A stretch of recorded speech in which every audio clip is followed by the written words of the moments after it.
જય શ્રી કૃષ્ણ, જય માતાજી. કેમ છો બધા? મજામાં? તો સ્વાગત છે તમારા બધાનો આજના નવા વિડીયોમાં.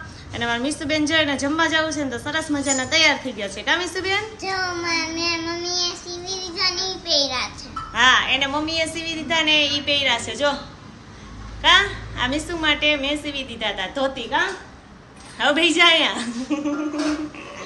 કેટલા ટાઈમ થયા એને કા પડ્યા હતા એમણે સીવેલા, પણ એને ગમતા નહોતા. અમારે પછી રૂપારી રાધા છે, જેવું એને શું કહેવાય કે ગમે એવું જ પહેરવું હોય. વધારે પડતું ટી શર્ટ ને એવું જ પહેરવું હોય, પેન્ટ ને આવા કપડાને ઓછા ગમે. આ તો ધરાર પહેરાવું. તો જઈને અત્યારે જમવા જવાનું છે. કોની ત્યાં જમવા જવાનું છે મીસુ? અને માતાજી તેરા ને છે. એની ફ્રેન્ડ રૂહી છે ને એની ઘરે કા ગોયણી થઈ છે, તો ત્યાં જમવા જવાની છે. તો મીસુબેન જોઈને 10:30 થઈ ગયા છે ને તો જમવાનો ટાઈમ થઈ ગયો છે. એ હમણાં જમવા જાય અને પછી અમારે જવાનું છે જમવા, એટલે અમે 12 વાગે જવાના. કા મમ્મીની 12 વાગે જમવા જવાનું. અમારે પહેલા હે ને રૂહીને ગોયણી થવાનું, ત્યાં રોટલી નાખી જમી પછી જવાનું છે એમ સમાજેથી આવીને પાછી મમ્મી ભેગી જાય. પાછી બે વખત જમવાનું, પાછી મમ્મી ભેગી હોતાય જમશે. કા તો હવે ફટાફટ હાલો જમી આવો. હા, તો હાલો હું જમવા જાઉં છું. ના મીસુબેન જમવા જાય. ચાલો તો જો અત્યારે ઘડિયાળમાં થઈ ગયા છે 6. કા મીસુબેન 6 થઈ ગયા. બપોરે તો જમવા ગયા હતા. મીસુબેન તો ગોયણી ગયા હતા.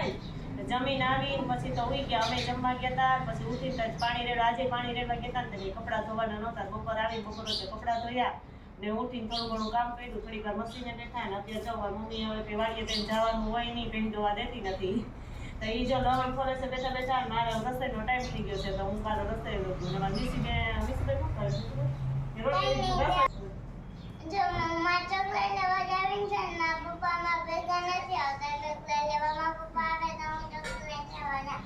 હા, એને ચોકલેટ લેવા જવું છે. ને બાજુમાં દુકાન છે ત્યાંથી નથી લેવી. હા, ગામમાં દુકાન છે ત્યાંથી જ ચોકલેટ લેવી હોય. કાંઈ સ્પેશિયલ ચોકલેટ લેવી હોય હું કયું નહીં ત્યારે તૈયાર થઈને બેઠી છે. ચોકલેટ લેવા જાવી, ચોકલેટ લેવા જાવી. હવે આપણે જો આ ભાઈ ચોકલેટ લેવા જાય ને અમે બધા કે રસોઈ જાવ લઈ આવો ચોકલેટ. હા, મેં ચોકલેટ લેવા આવી છું પણ હું વિચારું છું કઈ ચોકલેટ લાવ. આ લઉં, આ લઉં, આ લઉં વિચારું છું પણ કઈ ના. મેં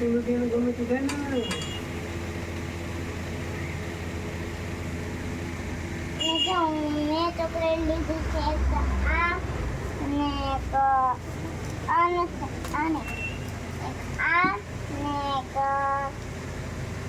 આ બે ચોકલેટ લીધી છે. જો હું અહીંયા મારા બાને જો કપડાં લેવા લાગુ છું. હા, દોઢાયા બેન જો કપડાં લેવા લાગે છે. બધા કામમાં ઊભા જ હોય ખાટલા ઉપર ચડીને. કા ઉપર નથી ચડાતું હતી. કપડાં બધા બપોર પછી જ ધોયા હતા. અત્યારે 6:30 થઈ ગયા ને તો હજી હુકાતા હતા. તો એ મા દીકરી બીજું બધા કપડાં મીંડાસ ભેગા કરવા. ખાલી પડી જાય લઈ ટાણું થઈ ગયું છે રાંધવાનું. એ રાંધવા વળગે ને હું કપડાં લઈ લઉં.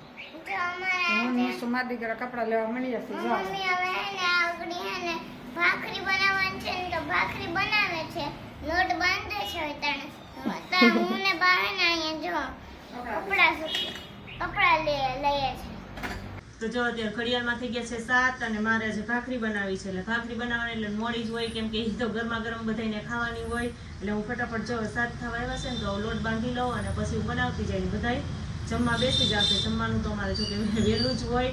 અને પહેલાં લોટ બાંધી લઉં પછી મારા પપ્પા માટે બાજરાનો રોટલો બનાવી નાખું, કેમ કે એને છે ને ભાખરી ઓછી ભાવે. ભાખરી કરીએ તો એમ કહે કે મારા માટે ભાખરી ન બનાવતા, કાં રોટલો એને ખાવો હોય. તો ફટાફટ લોટ બાંધી અને પછી એના માટે હું છે ને એક રોટલો બનાવી નાખું અને પછી ફટાફટ ભાખરી છે ને બનાવવા માંડું.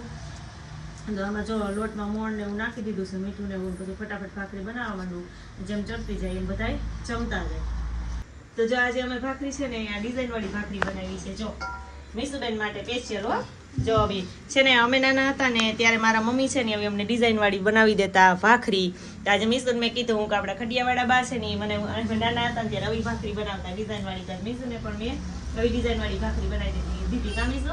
આ જો મમ્મી મારા નાની હે ને એને મમ્મી મારા નાની હે ને એની રોટલી ભાખરી બનાવતા ને તો મારા મમ્મી એમાંથી શીખીને કરે. હા એમાંથી મમ્મી વખતે ટિફિન કરે તો મારા મમ્મી જો અમે નાના હતા ને એ મીસુ જેવડા ત્યારે અમારા માટે એવી કરી દેતા એમ કહેતા કે જો ડિઝાઇન વાળી કરીએ એમ કા તો મેં આજે જો મીસુબેન માટે એવી ડિઝાઇન વાળી ભાખરી બનાવી મમ્મી માટે જ ખાલી કરે હો.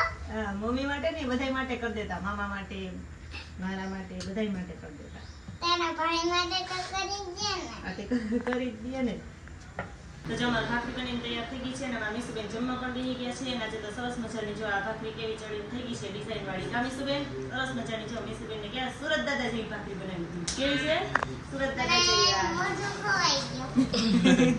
તો હવે સુરત દાદા વાળી ભાખરી બનાવીને તો મીસુ કે મમ્મી મને અંદર મોઢું તો ન બનાવી દીધું મીસુબેન એટલે મીસુબેન છે અમારા કાંદરા સરસ અંદર મજાનું મોઢું જો ખવાઈ ગયું. હા સરસ મજાનું માખણ નાખી અને હવે આ મીસુબેન છે ને એ ખાવા માંડે ભાખરી કા ગરમા ગરમ ભાખરી ઉપર મસ્તનું દેશી માખણ હોય એટલે ભાખરી ખાવાની મજા જ આવી જાય અને હવે ફટાફટ હાલો જમવા માંડો બેન હવે તો હજી નહીં જમાય હે ના, નથી.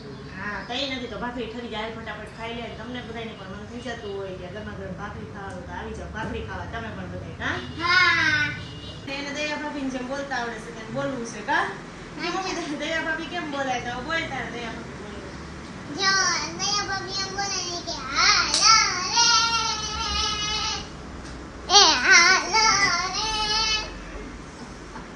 અને આમ બીજી એક સાઈડ છે ને હે માતાજી એ હાલો રે રાસરામાં. તો જો અમે જમીન નવરા થઈ ગયા છીએ અને નવરા થઈને પાછા મચ્છર બહુ જ થઈ ગયા છે વરસાદ રહી ગયો પણ મચ્છર તો એટલા ને એટલા જ છે તો હમણાં જો મારી મમ્મી કે ધુવાડી કરી નાખે છે ધુવાડી કરી પણ એમાં જે આ નારિયેળના છોટલાને હું નાખ્યું હતું ને તો એ પડી ગયું છે ધુવાડી થોડી ઓછી થઈ ગઈ છે જ્યારે છાણું મૂક્યું છાણાનો કટકો અને થોડી કોથળીને એવું પડ્યું હતું ને એ નાખી દીધું એટલે સરસ ધુવાડી થઈ જાય અને હમણાં થોડીક વાર છે ને રૂમમાં હોતે રાખી દેવી છે એટલે મચ્છર છે ને બધી ભાગી જાય કા નગર મીસુબેનને મચ્છર ખાઈ જાય મીસુબેનનો લોહી બહુ મીઠું છે ને એટલે અને જો આ વરસાદ વહી ગયો છે પણ મચ્છર નથી ગયો. વરસાદ વહી ગયો પણ મચ્છર નથી ગયા. અને હાલો હવે મીસુબેન થઈ જાય શું કરશે ના, હે ના. તો સરસ છે ધુવાડી થઈ ગઈ છે ને હમણાં એને રૂમમાં એ બધા રૂમમાં વારાફરતી રાખી દઉં એટલે મચ્છર છે ને એ મરી જાય. આ સાથે આજનો વિડીયો પણ પૂરો થાય છે જો અમારો વિડીયો તમને ગમ્યો હોય તો લાઈક કરજો શેર કરજો અને